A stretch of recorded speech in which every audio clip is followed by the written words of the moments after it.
I'm Charlotte. I'm Chantel. Welcome to Two Sisters Homesteading. Today we are going to make naan bread. So we're going to start with a sourdough starter. And this is Chantel's sourdough starter. I have one as well.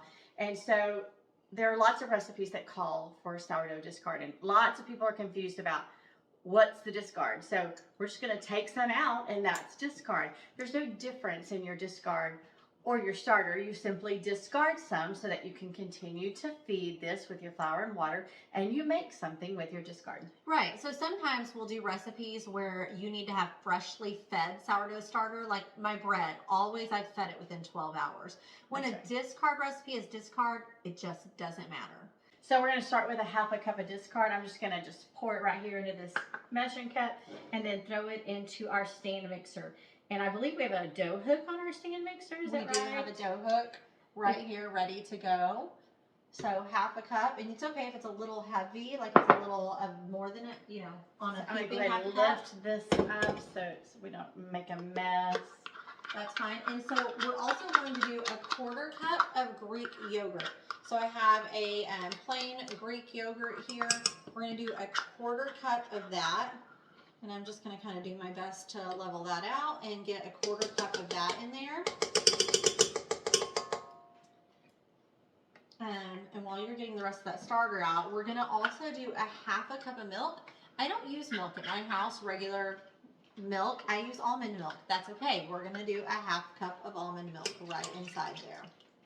So we've got the half cup starter, half cup almond milk, 1/4 cup of yogurt, and then we're going to add a tablespoon of garlic. So we're going to make a garlic naan because we love garlic. Because who doesn't love a garlic naan? Right. So we're going to actually put like a chunk, a big tablespoon worth of garlic in here. We have just a store-bought minced garlic, whatever you use. You can throw some fresh garlic cloves in there if you would like. And I'm going to use that too, and I'm going to do a tablespoon of olive oil as well because we need some fat to bind everything together. So we're going to do a full tablespoon of olive oil. You can use whatever fat you want. We like olive oil. And then we're going to do 2 teaspoons of salt. There's 1. And here's our 2nd. All right, and then, I might have gotten a little too much there. We can go ahead and get that mixing, and while that's mixing, I'm going to slowly incorporate 2.5 cups flour. And I put a little too much in here, so let's see if that's 2.5 cups.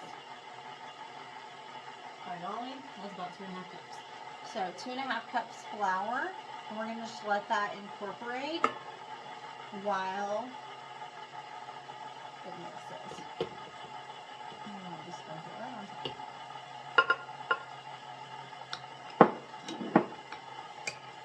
Perfect. Is that locked in? Perfect. And I'm going to actually turn it in just a little bit, and we're going to let that mix for 3 whole minutes. So Alexa, set a 3-minute timer. All right, so our timer just went off, and it's ready to be taken off the bread hook. So great. You can just see here. It's a nice, good sticky dough. Sticky dough. Yeah, and so when you make sourdough naan, when you make naan, just like when you make tortillas, you don't have to let this rest for a long time like you do a bread or anything, but we put a damp towel on it and we let it rest for 30 minutes. Kind of let it rest and expand a little bit for 30 minutes. So we're going to set another timer. The timer went off. It's been 30 minutes, so. And I always love a dough after it's risen because it feels like soft. Yes. There's your flour behind you. So we're going to tear this into 8 balls.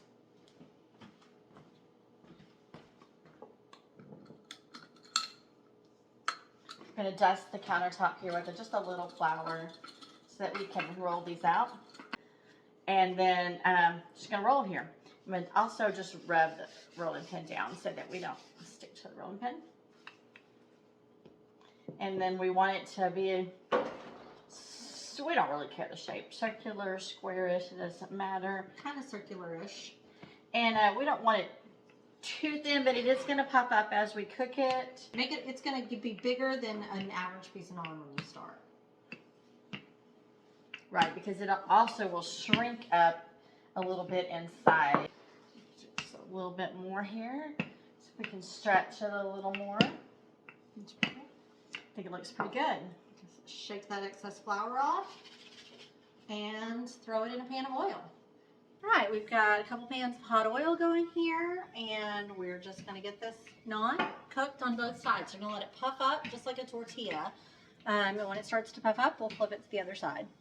So we're finishing up our naan bread here, taking our last couple of pieces off, and